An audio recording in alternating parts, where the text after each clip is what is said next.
that. You don't need to see them.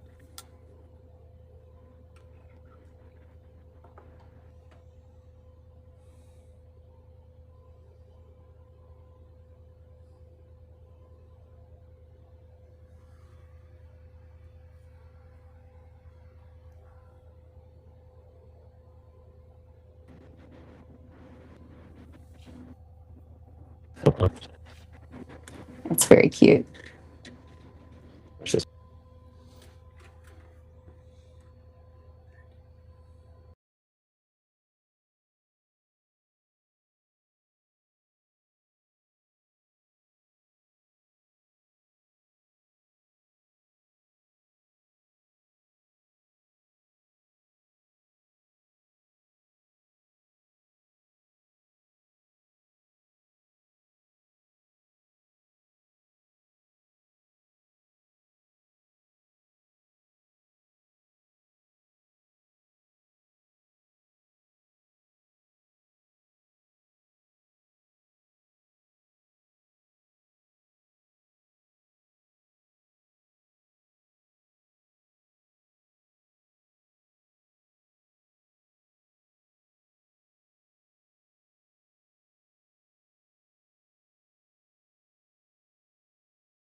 Hey guys, welcome to the very first live Truck Camper Magazine event ever. It only took us almost 20 years to get to this, but we're very excited today because what we have on the other side of the screen, which we're about to show you, is Jim Cathy and his son James Cathy. And actually, there's one more person who went on the trip but isn't live with us, which is Dave. He's not with the trip anymore, but Jim and James have gone all the way up from Idaho to Prudhoe Bay, Alaska, in a Northern Light truck camper.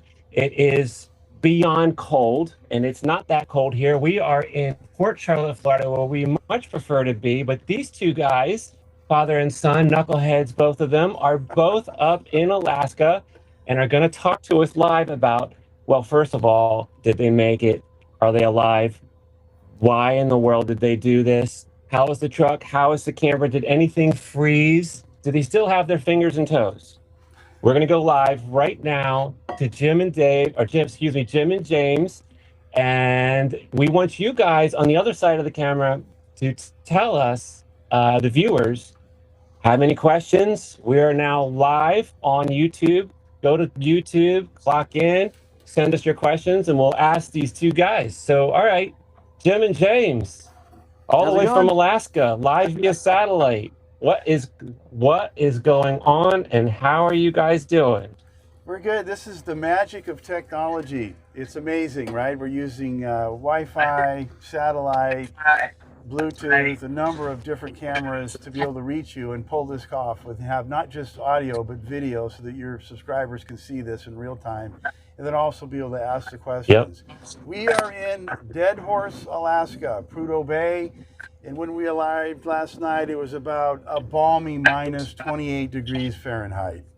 Yeah, it's cold. Oh boy. It's a little cold. Yes, it's about 80 degrees Fahrenheit here, and I much prefer that. And of course, you guys are going to go outside your camper at the end of this broadcast and prove this is not, another moon landing. We've got skeptics out there. We want to know you're actually there. You're not like, at home. So, but yeah, so how's it gone so far? How's this trip been? It's been good. It's been well over, what is it, 3,300 miles so far to get up to Dead Horse, all the way up through Canada, and then, of course, Alaska. Absolutely stunning drive from the views and the wildlife. Highly recommended. But we haven't had anything that's been a gotcha. We've had some minor adjustments, and I think the only thing that's broken, if you can believe this, because it's a shake, rattle, and roll test, I think everything's like on the Richter scale of 7 to 8. There's only one thing that broke, which was the Okay. refrigerator mirror. I think I might have left it ajar and it got hit and got cracked, but it's been fixed with tape. That sounds like it would have. You could have driven to the next state and that could have happened. So that's a remarkable. Oh yeah, we've had things break. That's a pretty incredible testament to your Northern Light and your Ford F-350. I mean, that's pretty amazing. That's the only thing that you can really report in terms of mechanical issues is that? That's it. The truck has been outstanding. I'm very happy with the performance of the truck, especially the suspension modifications and those tires we put on from Nokia and up at Cal Tires in there in Alberta. And then the camper, and I know you're going to go through more details, it has operated flawlessly. And it's rare that you can get this camper or any camper to go to these types of temperatures and be comfortable. I am not doing anything out of the norm to be comfortable. It's doing what we designed it to do. Really happy. So how cold is it right now? Right now at this moment? It was 28 when we arrived, 28 below last night, and then it actually came up quite a bit. It's only like -10 as we speak. And it's crazy, when you're here, Alaska can have a 30-degree drop in temperature in a 1-hour period, especially out here. And sometimes the weather forecasts, they're not so good, and things will just blow in and boom, it's cold. It could be -30, -40 in an hour or two. As we sit here, we'll probably end up heading south later today, so we don't get a surprise of a -50 or a -60. But -10 as we sit here, and it was -28 when we arrived last night. So have you guys been able to stay warm? I know you had several heating solutions for the camper. Has all that proved out to work? Yeah, let me give you an example, and then you'll get it. The furnaces are working beautifully, and it's warm, 70 degrees. They do so well that in -23, -24, we can leave the vents cracked, the roof vents, so you can have nice, fresh, cool air coming in, and it doesn't impact anything. We have no condensation. We have no freezing condensation. It is truly comfortable. I mean, it's amazing. It's not like you're here. And I've taken the temperature, the laser gun, and checked a lot of things since we were in the lower temps, and it's really holding. 74. So no issues in uh-oh. Your son is shooting you with a heating gun. Yeah. You're in trouble. So there's no area of the camper that got colder than you expected, or the truck. No temperature issues with anything at all. No. In fact, what I would say is the following. Wow. There's I don't know how many temperature sensors around here. Probably 8, 10, 12, something like that. We're checking the temps everywhere. Everything is doing what it's supposed to do. And some of the areas I just know that they're going to be cold. So for example, it is nearly impossible, unless you really want to go crazy, to keep those cupboards that are to the left and the right of the bed, to keep those warm. I did some Reflectex, and I thought about putting some insulation in there, but if I did that, you start to go from this much space to this much space. So I didn't. And I let those just run naturally. Those get cold, but they don't migrate into the bed area, and that's okay. It's permissible, but it's not unusual to see them as low as 10 degrees, by the way, 10 degrees Fahrenheit. Froze my water bottle. Yeah, it froze your water bottle. I put my water bottle down in between the bed and the frame, and I pulled it out last night. It was frozen.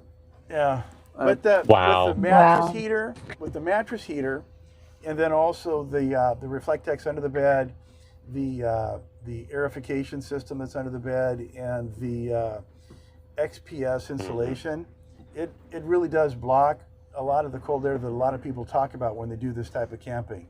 Their mattress actually turns into concrete, and it's super cold for them. And we don't have that. The mattress is actually uncomfortably warm, and we've got to turn down the mattress heater. Yeah. Too hot. Yeah. Wow. That's incredible. At negative something degrees. Those two storage areas on either side of the camper, on my side of the bed, that's where I keep my underpants and socks. So that would be quite a wake-up call if those things are frozen in the morning. Yeah, it'd be hard to get on, right? So we have a question from hold on, Nick. From a Nick R2617. Go ahead. Oh, sorry. Go ahead. We have a question. What's been your scariest road encounter? What's your scariest road encounter so far? You tell him. I'd like to say it was looking at bison near or on the road, but that wasn't it. The scariest I think was traveling this Dalton Highway. It has zero tolerance for any mistakes, and none of us really have driven anything like this. It has zero tolerance. As soon as you think you're comfortable, something comes up. Massive pothole, enormous frost heave, and yesterday we were on the second leg from Coldfoot. And there was a trucker behind us, and I was going to let him pass. And I said, "Hey, why don't you come around us? Just pass, no problem. Let me get over, and I'll drag my feet. We'll slow down." And as I was getting over to the right, the shoulder was not as wide as I thought it was. And the shoulder, when you get off the shoulder here, there's nothing there. It's probably a 3-4 foot drop, and it's all deep into snow.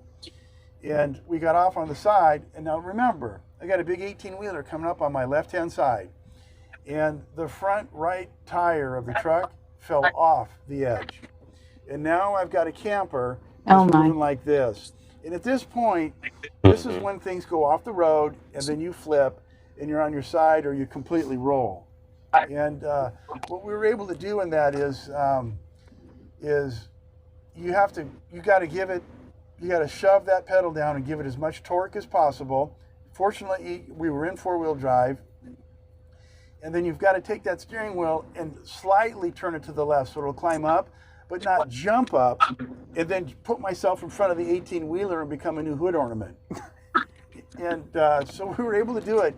And if you watch the video, we'll publish it. You have it. We're going to publish it with you. Don't watch the camera because it's got a gimbal. But you watch the hood of the truck. You'll see it come down and then up and then back. And we made it, and it was safe. But I think the odds of repeating that are pretty low. Definitely got my attention, and you will definitely hear James's voice when we go off. I thought we were done. I thought we were done. Yeah. Yeah. For our viewers, there's some extreme language that we don't normally use in Truck Camper Magazine, but completely understandable in that moment. That looked terrifying. James had a couple of comments, which was pull up. I said, this isn't an airplane. Yeah, right.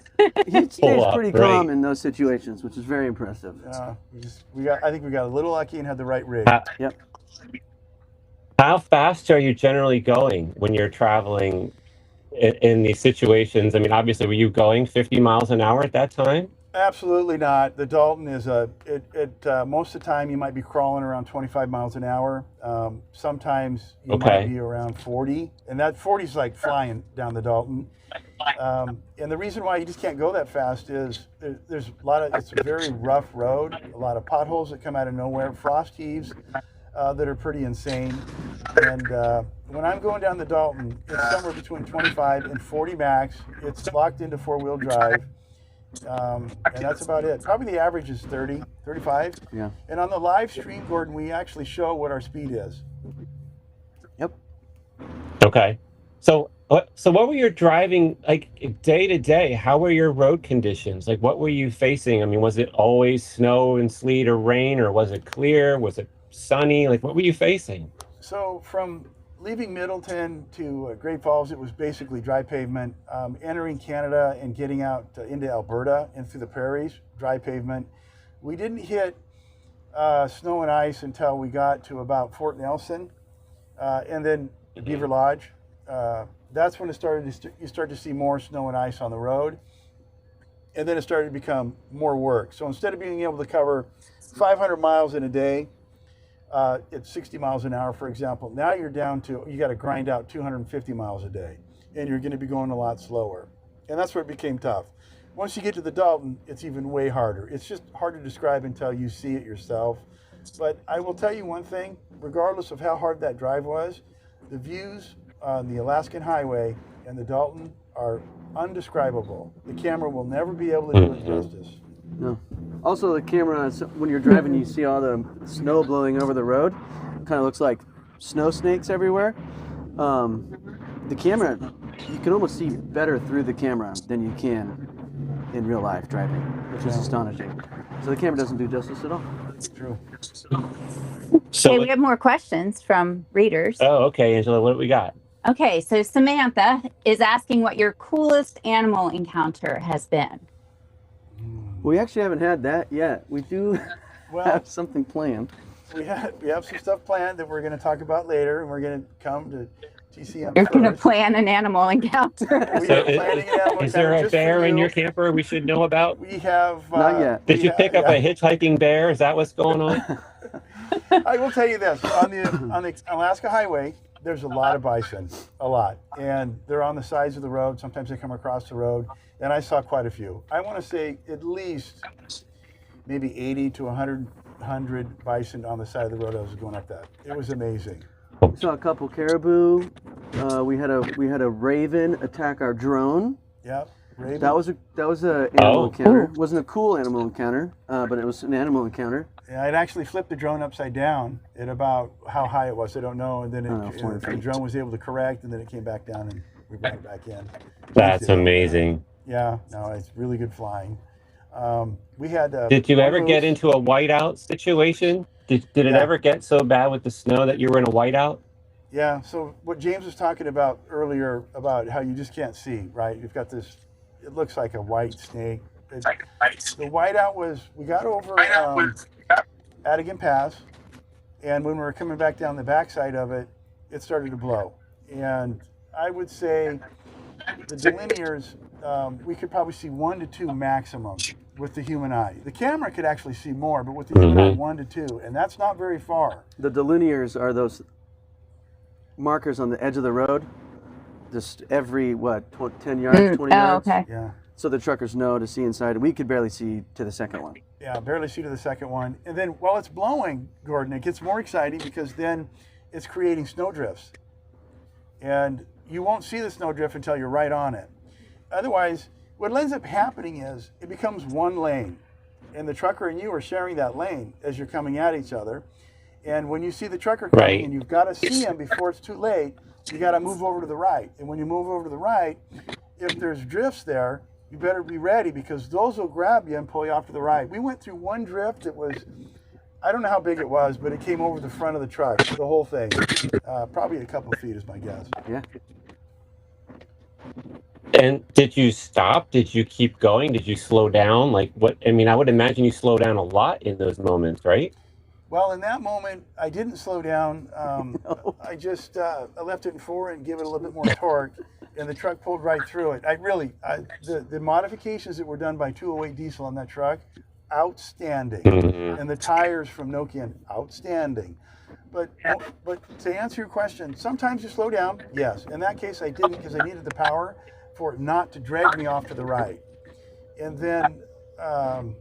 But a lot of times when you're meeting the truckers, one of the etiquettes you want to do is slow down to about 35. Don't stop, but an oncoming trucker, slow down to about 35 and get over, not too far, and let them pass. And what that'll do is it'll help you from getting more rocks on the windshield, and the trucker will slow down for you as well to make sure that they don't pepper you with rocks. If you go by them at 40 miles an hour and throw rocks at them, trust me, their buddies will repay the favor. And they have 2, 4, 6, 8 buddies right behind him. Yes. No, I'm sure they would come after you. Do you want to? So I see there are new people who just came in. Okay. So if you're just tuning in, we're here with Jim Cathy and his son James, and they are in Prudhoe Bay, Alaska, and we're here in Florida. In February. I just want to say in February, these guys made the decision to go to Prudhoe Bay, Alaska in February in a truck camper. And yes, their family knows about it because his son is sitting right next to him. And so we're asking some questions that really About their trip so far, for sure. So the readers, we see some more questions. Yes. Are you running the propane furnace in your camper 24/7? And that's all. No. So very good question. I wouldn't do this trip with a propane furnace only. You're going to struggle with just keeping it warm, and you're going to burn through a lot of propane. These are 20-gallon tanks. If you're running 24/7 with propane furnace, trying to get it to 70 degrees, you're going to go through a tank every 2 days. We tried it last night. We did. I've experimented trying to run it to see how it would do.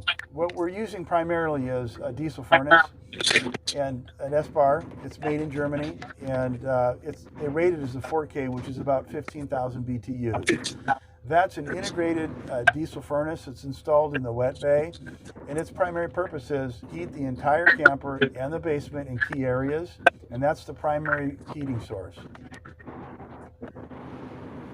Yeah, that's fantastic. So I know you changed tires at one point. Can you just tell us, because that's a very important attribute, and it sounds like in a couple of moments might have saved your butt.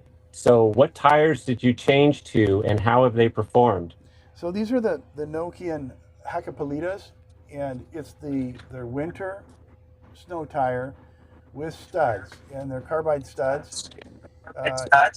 These tires even have what I would say, they don't use this phrase, but it has what, Kevlar, is that what they said? Yeah, Kevlar. You can't use that for trademark purposes, but it has basically Kevlar sidewalls. So it's 10 ply Kevlar sidewalls. The rubber's extremely soft. It's already siped from the factory, and it comes with these amazing studs. Those are important that we put those in Westlock, Alberta. And the performance of that tire, I've had some really good snow tires in the past. These are amazing. Best performance I've seen. If you're going to go into some snow and ice and you want some good traction, get that studded snow tire. Yeah, that's amazing. And we do want to tell our audience that at the end of this, you're going to go outside and actually show that you actually are In Prudhoe Bay. Yes. Dead horse, right? Because I look out your window and it's just a big bright light. So you You could just be sitting in your driveway, right? You could be in Nebraska for all we know. There's a high probability that we how impressive would rented that a cold be? storage. We rented cold storage and just parked the truck in there. We'll give them a little sneak peek. That's right. Before we go This outside. it's like I said, it's another moon landing. We want proof. Oh, here we go. Oh, Here we go. Look at that. Yeah. Okay, but at the end, you're going to go outside and prove That it. could just be a hospital in Nebraska. I'm still not sure what we're looking at here. You know, we got to do our journalistic integrity. We want proof. Where's your dead horse? Okay, another question. We love the questions coming in. Thank you so much if you're sending them. Who is the most interesting person you've met on the trip so far? Yes. Wow. I would have to say, The brothers? yeah, it's not one, it's probably a family of people. So I wore this hat on purpose, Philco Logistics. This is the same group, there's two brothers in this company. It's a pretty good sized logistics company, trucking. It's Aaron and Nathan. And then I got to meet their dad, Joe, who might end up being the most interesting character I've ever met. These guys are running a trucking business, but they also do, they're the ones that run the Northbound Alaska broadcast. And when I told them I was coming, Gordon, it was the same conversation like having it with you. Really? Are you really doing this? They let me bring the truck and camper into their heated bay where they do the work, the mechanic work on the trucks. This is what they do. This is their money year. This is the time of year where they make their money. They let me bring that truck in for 2 nights, let it melt all the snow off. And then I got a chance to work on it. They even looked at the truck and said, you might want to do something with this, something with that, and made those adjustments on the fly. You cannot meet people like that. It's just amazing. But I'll give you more than that. They gave me advice on the Dalton Highway. They introduced me to several drivers, some of them who have 4 million actual miles on the Dalton alone. That's crazy. Super Wow. good experience. They also took me to dinner. And get this, while James and I are driving up to Dalton, 1 or 2 of them would meet us and make sure that, hey, are you guys in Coldfoot? Good, we'll see you in Coldfoot. Are you going to get to Prudhoe Bay? We'll see you in Prudhoe Bay. Are you close to this? We'll see you there. Wow. We're just checking. And that whole trucking community knows where we are. There's probably 100 truckers that knew where we were at any one time, and they're talking to us on the radio. And it was, so I would say the community is amazing. Nathan and Aaron are super amazing. Their family's amazing, and it's hard to give up and say one person. It's hard to say their dad Joe is probably the most interesting character I've ever met. Shout out to Lisa for being on the stream, and there was Al. Mylan Sorry, King. I interrupted you. Yeah, there was Al and Lonnie as well. Those were great guys. Yeah, no, really good, great people. So are you only really seeing truckers on the road? Have you seen any other truck campers on the Dalton? Yeah, anybody as crazy as you guys are right now? No, not one. We saw. No. There's regular trucks, but like gas trucks. No truck camper. We did see a truck and trailer in Coldfoot. Yeah, but that might have. I don't know what they were doing. With How duct about tape on the cars? windows. No cars. No cars. Okay. Pickup. No cars. No cars. Not like a Honda Civic or something. No, we haven't seen any nothing like that. We do, by the way, we do get the most interesting looks when we drive in with the camper, people just kind of look at it and they're like, "Oh, really?" In fact, I'll give you a short story, and I'll make this really short. I know you don't believe me, Gordon. So I was in the parking lot of that's Fred my Meyer's. job. I don't believe a thing of this. I was in the Yes. parking lot of Fred Meyer's, getting a few things. I was loading up the camper, getting ready to go, and this gentleman walks up to me and he says, "Are you living in there?" And I said, "Well, yeah, I am." And he said, "I have the exact camper. I've never been able to get it above 56 degrees Fahrenheit and minus 18-degree weather, and I've lived in Alaska my whole life." And right then and there, he started asking me questions. I ended up giving him a full demo in the parking lot of Fred Meyer's, and it was freezing. Mm-hmm. The guy was thrilled. I think he's going to make a lot of changes to his camper and do some more winter camping. Yeah, and isn't that the whole reason you did this in the first place, was to inspire other people to push the limits of cold weather camping in their truck campers? Yeah, part of it is winter camping can be a lot of fun. I mean, what we're doing is extreme, okay? So you use extreme cases to prove points, and I do think that winter camping is wonderful. We used to do it a lot. Rob and I would do it with the kids when they go skiing. But I also want to push the industry as well. The industry, this is a time, and I call it the electrification of the RVs. This is a time when lithium phosphate batteries are at a price point that's the lowest that they've ever been. DC to DC charging is real, and it's at the lowest it's ever been. AC and DC, the conversion from AC to DC appliances, your air conditioning, your refrigerator, etc., that's at an all-time high. These types of things make it possible to do what we're doing. The diesel heater, for example, the diesel furnaces. And I want to push the industry to adopt more of these technologies and make them more of a standard and not the exception. So I want to push the industry. I want people to understand winter camping, and I'm hoping that this livens up the industry and people can enjoy it. So what have you done with your lithium to keep it warm? Because lithium doesn't perform well in the cold, right? Yeah, so the lithium is, it has its own dedicated bay. There's 840 amp hours of batteries in there. And there's several ways that I keep them warm. One is, they keep themselves warm, by the way, if you use them. So just using and charging, DC to DC charging, that creates heat. And it's a lot more heat than you think. You might see them actually get up to 80 degrees Fahrenheit in a, say, a 10-degree ambient environment. Then, in addition to that, the batteries have their own internal heaters. So when they get to a certain temperature, those internal heaters will turn on. But they only turn on when they have a charging source. They won't cannibalize their own power. But they do heat on their own. 3, the furnaces will get hot in there from the furnaces, and that works. And then 4, there's one very cool trick that we're using, which is Extreme Heaters is a company in the northeast of the U.S. They used to make and still make these boat bilge heaters, and now they make them for RVs as well.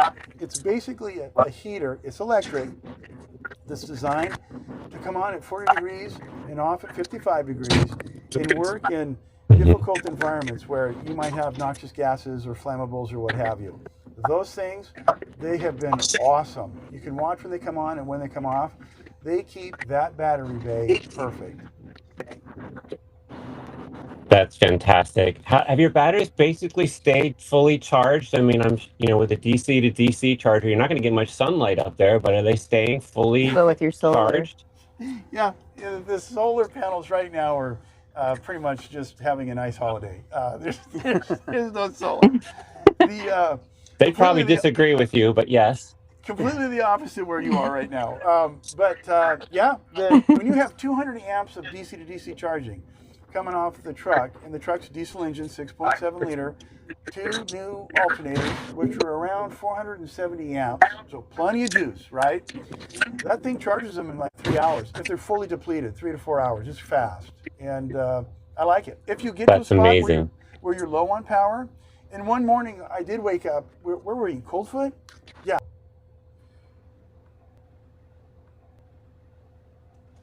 We're back on? I got you, Gordon. Are we back on?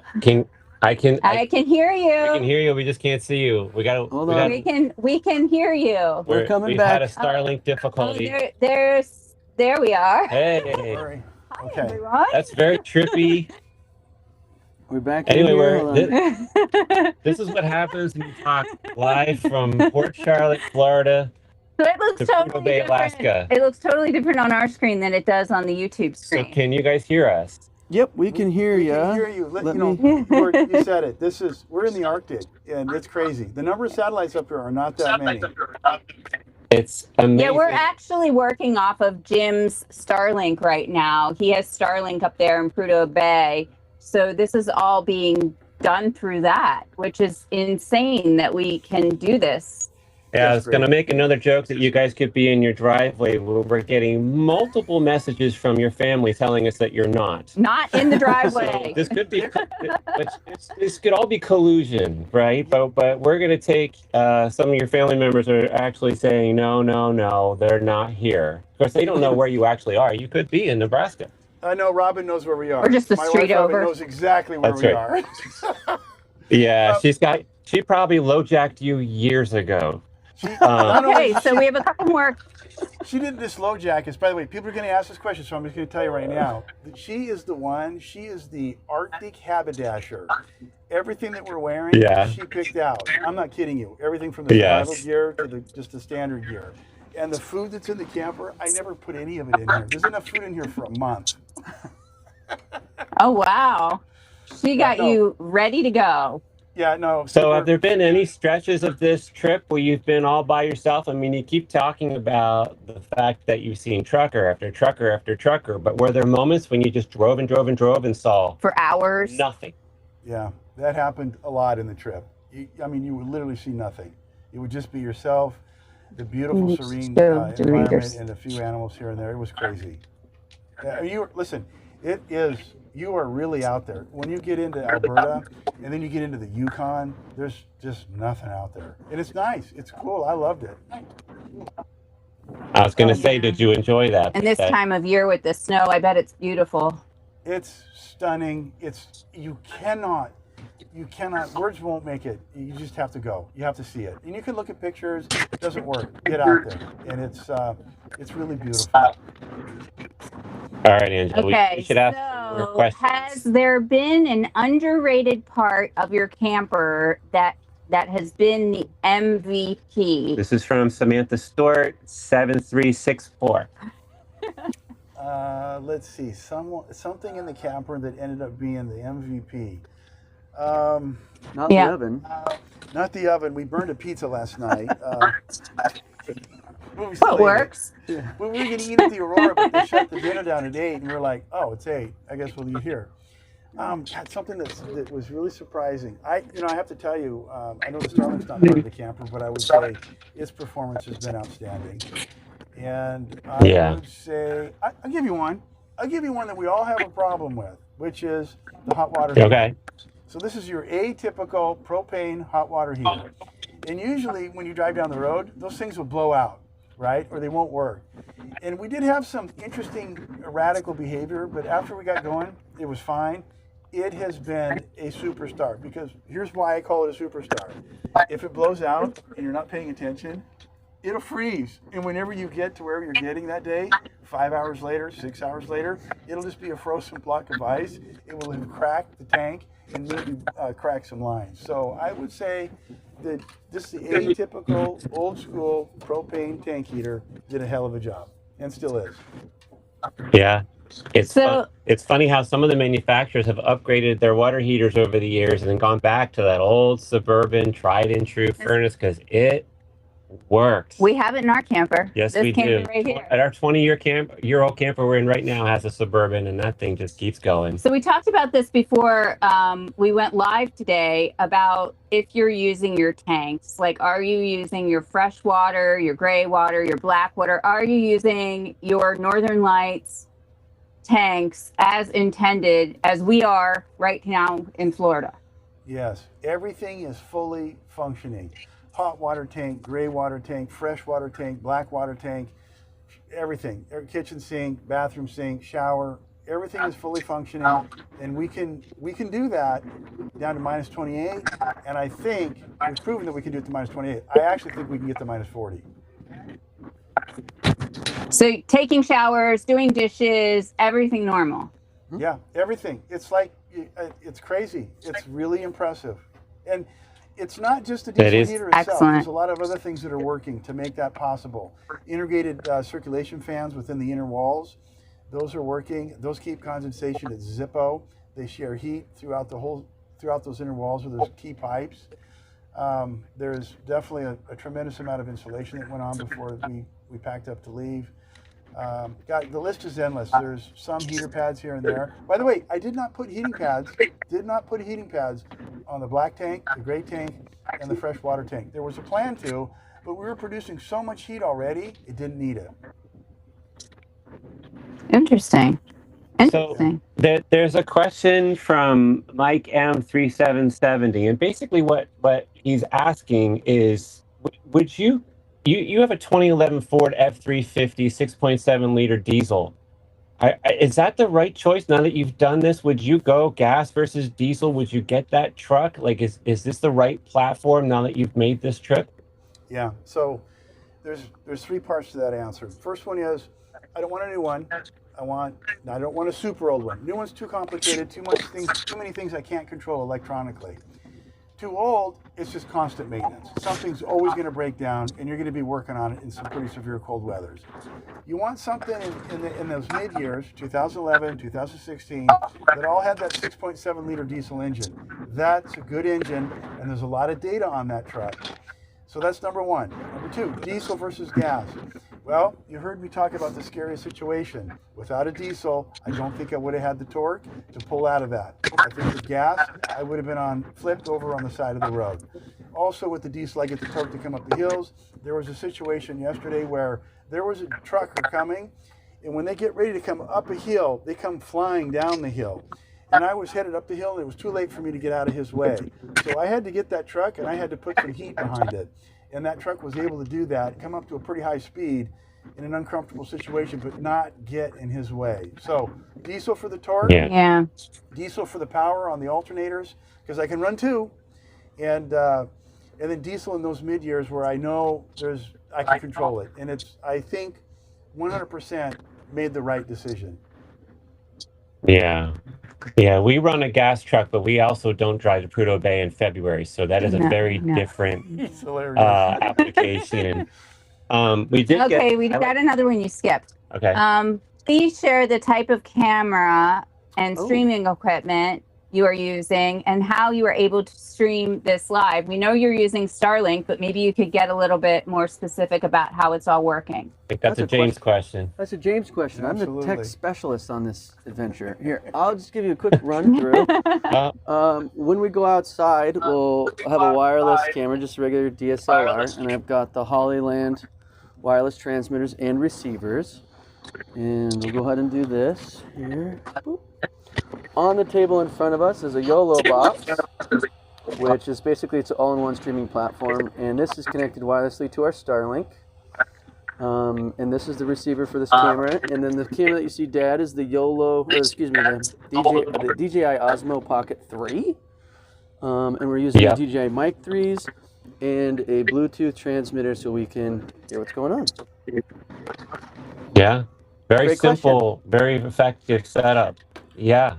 Okay, another reader, Moon Dance Travel. Do you pre-book places you're going to stay? Is it difficult to find places to camp? Okay, very good question. In the wintertime, I would say if you ever did the Alaska Highway, or even up here in the summertime, lots of places you can pre-book and places you can go. And there's BLM ground or traditional RV locations, tons of stuff. Wintertime, they're all closed, all of them. They're basically all closed. And no, I didn't book anything advanced. What I would do is I would do some boondocking, and then sometimes I would even stay at a location that you didn't think you could stay at. And I'll give you some examples. The only place that I really enjoyed having that I did have to pay to park was at the Laird Hot Springs in Alberta. Beautiful. Yeah. Beautiful. That was amazing. I think I was the only one there that night, maybe one other, and it was a Northern Light camper, and it was just beautiful, beautiful, beautiful. Do it, go there, have fun. Other places, when I was in Watson Lake, there's a Chinese restaurant there, and I came to them and I said, hey, I'm just going to stay the night. I'm going to have dinner here. I don't need power. I don't need water. I don't need anything. And I just want to park here next to your building, and because I could get some shade, I could get some block from any wind that came up, and their parking lot was fairly flat. And anytime I ever did something like that, they always just said, no problem. And I said, I'm happy to pay. And they said, no pay, just have dinner. See you later. That was it. So no, not a lot of planning. Yeah. We've done that many times. Sometimes we like to go antiquing. You're at an antique store, you're in line, you're buying something, and you Right. say, hey, can we stay out in your parking lot tonight? Sure. I mean, you have permission, it's a safe place, why not? So that makes perfect sense. And Angela, that's Another question about. Oh, sorry. Go ahead. Oh, people were asking if it's been hard to find places to find fuel. Okay, so yes, yes and no. So the main cities on the Alaskan Highway and the Dalton have fuel, and you just want to plan your trip that way. A lot of places like the RV places I said were closed. A lot of fuel stations are closed in the wintertime. So just plan your trip accordingly based on what your range is of your vehicle, and fill up every time you get a chance to fill up for two reasons. One is it's possible that you might not get to the next fuel station and have it not be open. Number two is by keeping your tank full, you get rid of condensation, and condensation in your tank doesn't matter if it's gas or diesel. You're introducing water into the system, and you might introduce too much, or you might end up having to change your fuel filter. How about water and dump stations? Nick is asking about dump stations, and I'm wondering about getting fresh water in negative 20-degree weather. Nick R 2617. Dump stations, how do you dump in minus 20-degree weather? Yeah, so he's right. There's a lot of dump stations that just aren't available. That one you have to spend more time trying to find, and occasionally you'll find the right one. And you just need to be economical with your black tank and your gray tank. But you can find some that are open on occasion. And then fresh water, I didn't use a lot of fresh water, but I did find fresh water at a couple of places that you wouldn't think you'd find it. Gosh, Sarah would know the answer to this. Haynes Junction, just northwest of Whitehorse. I stayed at a place here called Safe Gas, Fast Gas, FASGAS. And they had a little RV place that was just plowed out. They plowed the snow. Of course, no power, no nothing. But they had water, and I was able to fill up and get water there, and it worked out perfectly. If I get short on water, I'll just go to the store and I'll buy large containers of water and just put it into the tank myself. Yep. You're in a Northern Light 811. Is that what you have? Yes. Yeah. An 811 LE. Yeah, it looks like the Gray Stokes interior there. Yeah. So what are the tank sizes that you've got there? Oh boy, I don't think I'd have to look it up. We'd have to Google it. I want to say. We should look in our buyer's guide. Is there a website you can do that? I mean, is there? Yeah, I think Truck Camper Magazine. Is there like a guide? Someone should start like an online magazine to do this. And I'm actually going to the buyer's guide right now. People who run that would probably know the answer to the questions that they're asking you right now. I know. 33 gallons fresh, 24 gallons gray, 13 gallons black. There you go. Yeah, they're not big. The people at Northern Light are ripping their hair out right now. Yeah, it's the one spec date I didn't know. There's some other things I was going to do that I didn't have to do, which was I brought a lot of RV minus 75 antifreeze with me. And I had good idea. And I had a couple of those on board if I had to do an emergency winterization, and I was ready. If I got to a cold temp, by the way, it still could happen. If I got to something like minus 70 with wind chill and I was losing ground and things were starting to freeze, I was going to immediately winterize the camper. Then the second thing I was going to do with those is I was going to pour lots of it in the gray tank, but I was also going to use it to flush the toilet, because then you get the RV antifreeze into the black tank. Yes. Yeah, we a lot of people people camping in the winter, you can always flush your toilet with antifreeze. That sounds funny, but it's actually something that people were doing that 30, 40 years ago. So why wouldn't you do it now? Yeah. Angela, we got some more questions. If you had to choose a different model of camper, would you That's Would you Thomas choose- Wright. Yes. Would you choose a different model of camper if you did this trip all over So again? was the 811 the right Northern Light for you guys? Okay, so it's the right camper for this trip. It's the right camper for any extreme overlanding, and I'll explain why in a second. Would I like something bigger? Absolutely. Bigger is better. Slide outs, just more length, all of that. But in this case, slide out is a no-go. Won't work. Big leak on temperature, heat loss, and it might get frozen out. It might get broken. Bigger Northern Light? Absolutely. But here's why I didn't do that.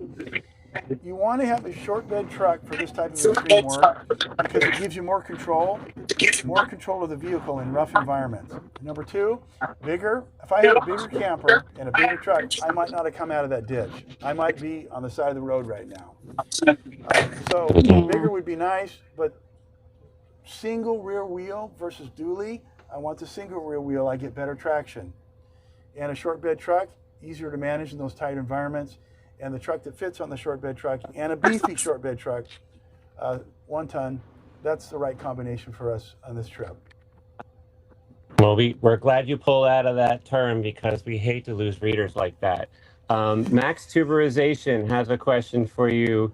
How did your radio communications work out? Really good.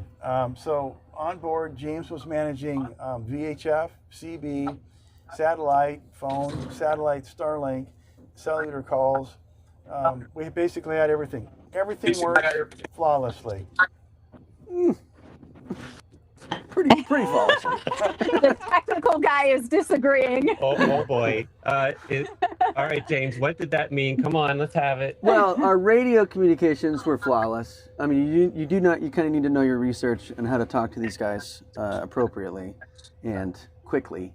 The only issue I had is when we're switching satellites, we just we drop frames, we drop stream, and that's as annoying as that is. That's what we got. So. But you say satellite phone good, Yeah. CB Oh, good, yeah. VHS good. Everything else is perfect. Cellular good if the Starlink's working. Starlink was a little bit of a challenge. Yeah. A little bit there. That's it. Hey, Gordon, I was going to mention something. James said when you have to talk appropriately and be short, you and your wife, Angela, know how hard it is for me to give you a short answer. Can you imagine me on the CB with the truckers up here?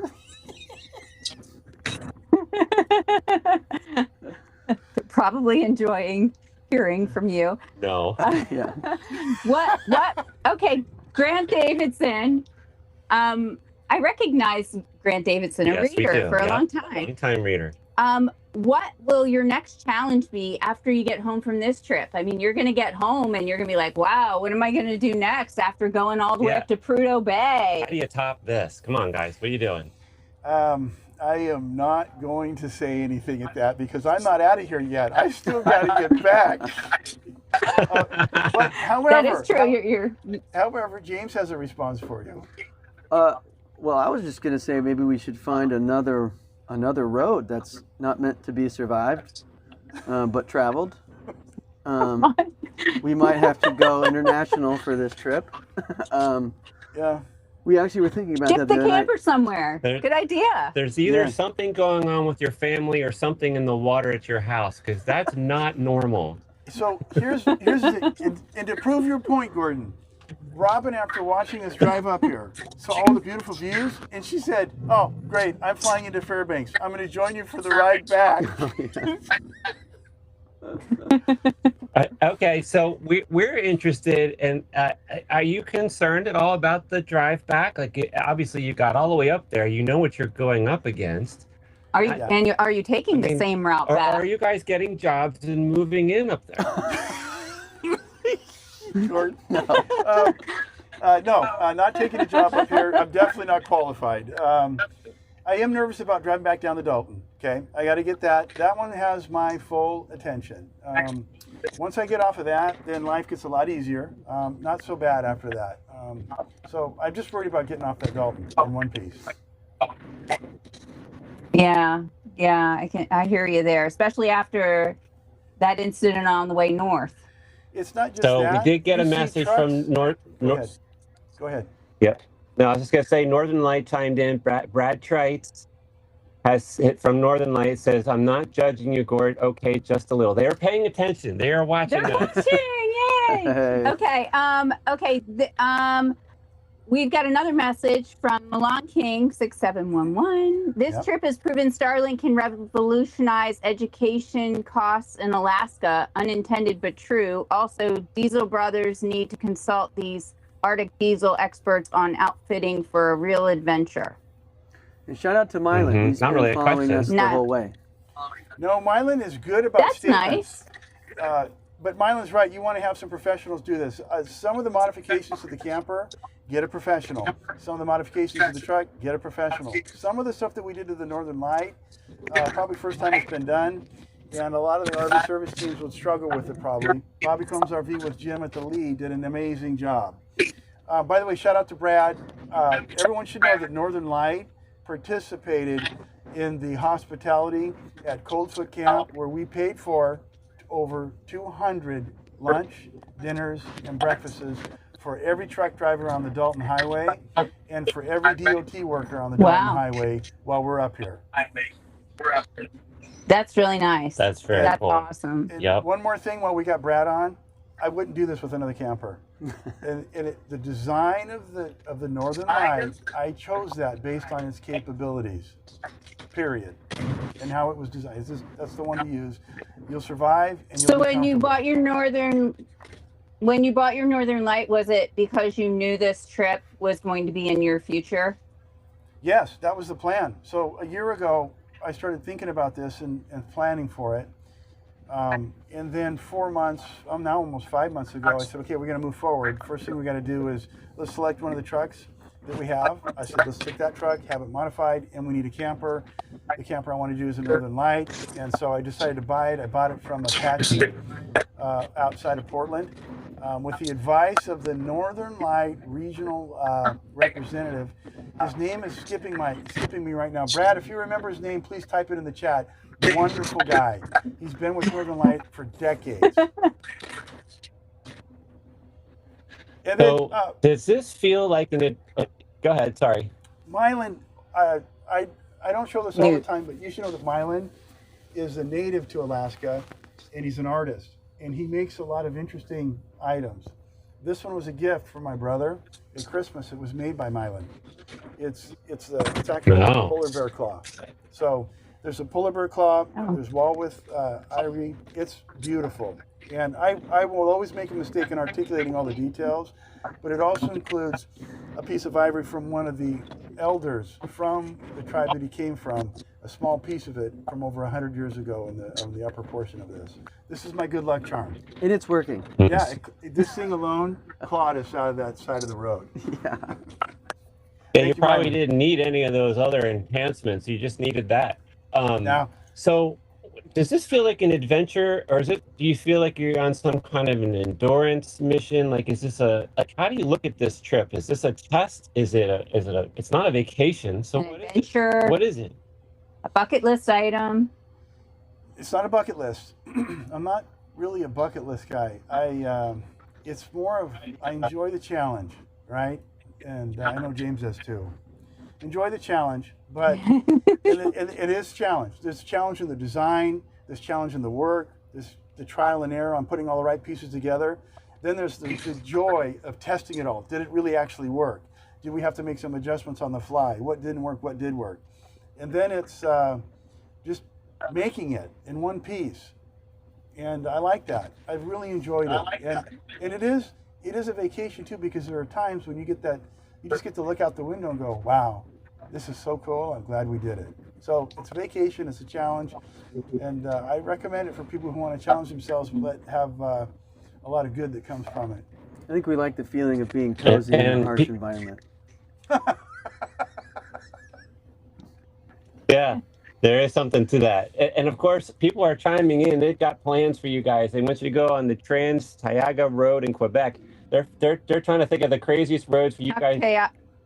Yeah, they're planning your next adventure. So this is becoming a thing. Also, Thomas Wright is asking, any thoughts on pulling a small trailer on this trip? A lot of people ask that question, and a lot of people make that suggestion. And the answer is no. I thought about it, I looked at it, but I don't want that. And there's a reason. I want to have maximum flexibility and control over wherever we're operating, this truck and the camper. I don't want to have to worry about backing it in somewhere, pulling it in somewhere. I don't want to have to worry about it going off the road and pulling me off the road. I want all control on those four wheels of the truck. And yes, you can bring a trailer. And I would bring a trailer, and I have in the past when we've taken the kids out, when Rob and I had the kids out motorcycle riding, and those are great to bring additional gear. But for this type of a trip, I don't want that. I just don't want anything hanging off the back like that. So, by the way, I see it's that a great Brad question. said It makes a selection of items that you bring. You have to really be picky about what you bring. Yes, and I think that's innate to truck camping. Truck campers are tools, right? You found the right tool for what you wanted to do, and you did that by probably process of elimination. But definitely, this is the right, a Northern Light going to Alaska in the middle of February. I was incredulous at first, but I also thought that will be interesting. That's a good possibility. Any vehicle going up to -40 is Yes. wow. So what do you want people to take away from this conversation and from your trip? Like they've read your article, they've watched us today. What do you want them to come away with? By the way, Brad, thanks for putting Newt's name in here. Newt's a great guy, does the West Coast of representative for Northern Light. Super nice guy. The takeaway is read the modifications that we made and internalize it and think about what you want to use for your own experience. Whether you buy a new camper, new RV, whatever. Even if it's a trailer that you pull or a fifth wheeler. But a truck camper, for these type of extreme cases, try and use those to go where you normally wouldn't go and experience things that you normally probably wouldn't experience. It's a great time to do it. The electrification of the RV industry is at an all-time, opportunistic, it's crazy. Now's the time to do it. So take it, use it, roll with it, have fun with it. Yeah, and we're at a point in truck campers where a lot of companies are really pushing on that front. Yes. Our readers are interested in it, but they're a little doubtful. So maybe this trip and kind of some of the things you're proving out will help in that process, because people say, I know that's the future, but I don't know how that's going to work out. I'm going to wait and see if some other guy does it. So you're the other guy. See how that goes. Everything I'm using has been around for a while. These diesel heaters, those came from the trucking industry from up north. The Webasto diesel engine heater on the truck, that came from the trucking industry. And the S-Star, which is in the camper, came from the trucking industry. The batteries have been around for a while. DC to DC charging, it's all Victron. You can get it. It's available. So it's not. Yeah, it's not future science. stuff. It's here. Yep. Well, you promised us that we get to go outside at some point and prove to us that. On. I see he's getting his hat on. Green hat. Will you make sure that the guys in the freezer storage get the forklift out of the way and then move those paintings in so it looks like they're outside? Yeah. Okay, we're gonna go put a famous sticker on the famous sticker wall for you guys. I'm not sure if we'll be able to hear you, but you should be able to see us. Okay. All right. We'll stand by. We can also see what your rig looks like after all these miles on the Dalton. Not so bad. No. Well, we'll see. We won't lie. We had to do a little bit of a cleanup this Gordon, we're morning. going to do a post interview when we're done with this trip, right? Just to find out how you guys are doing. I mean, make sure you make it back down the Dalton. You have to survive that first for that to happen, just so you know. It'll be good. I know people are going to have questions on all the extra installation that we did as well. And then Brad's going to have some undisclosed location in the Canadian Rockies. Northern Light's going to want to look at this in an interview there. I want to include you guys somehow, so we're going to have to talk to Brad about that. Okay? Okay. All right. Now show us that you're actually. Let's go. It's cold. Okay. All right. You got the door open, and you're not even wearing a coat. Get your coat on. No time. All right. Negative some degrees out there. Okay. That's not a blue screen, right? No. Isn't it green screen? Oh, it is so bright. Hold on. Get that forklift out of here. Get the forklift out of here. Oh boy. This is a very famous wall in Dead Horse. Everybody comes here, they take a picture here, and they also put a sticker there if they have a business or they just want to have their own sticker. Yeah, all right. It looks cold. Can't hear you guys. I don't know if you can hear us. We go and watch We can hear you. Here we go. Putting the sticker on. Yeah, with that snow. Hopefully it sticks. Here we go.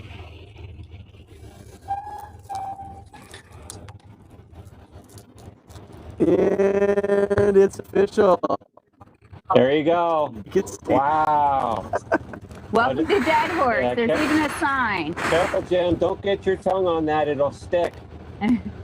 Okay, I'm gonna have to come back and get some super glue. Oh, no. Ah. Well, I think we believe you now. You're somewhere cold.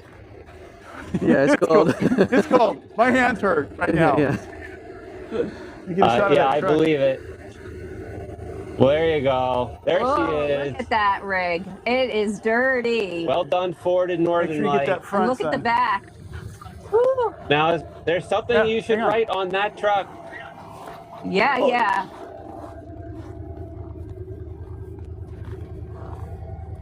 There we go.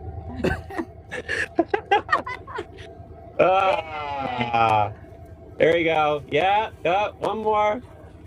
Yeah. Check it TC Adam. for Yay. Thank you guys. That's awesome. Great. Thank you for the chat today. We really enjoyed it. That was fun. Yeah, Yeah. it's good. It's We fun to Our do this first stuff live with the stream. technology. All right. Yeah. We're gonna, It looks I'm it looks cold. great. Yeah, I Get bet. back in the rig, get warm. Wow. Much warmer in the camper. Yep. There we go. All right. Well, thank you so much, guys. Yeah, we That appreciate was it. amazing. It was good. It's Yeah. been a good adventure. We'll send more updates to you as we head home. Okay, then we'll do that final Yep. review. And hey, readers, tell us if you like this event. You know, the whole live streaming, and this is something we've never done before. Yeah, maybe Obviously. in the future we'll do more if you like it. So, You have to let us know. thank you, Jim. Thank you, James. Thank you, Dave. I know you're not there, but you're an important part of this mission. We've really enjoyed getting to know you and your mission. So, thank you so much. Yeah. All right. Appreciate you guys. Have a wonderful day. You All too. right. Bye. Bye. Bye-bye. Turn the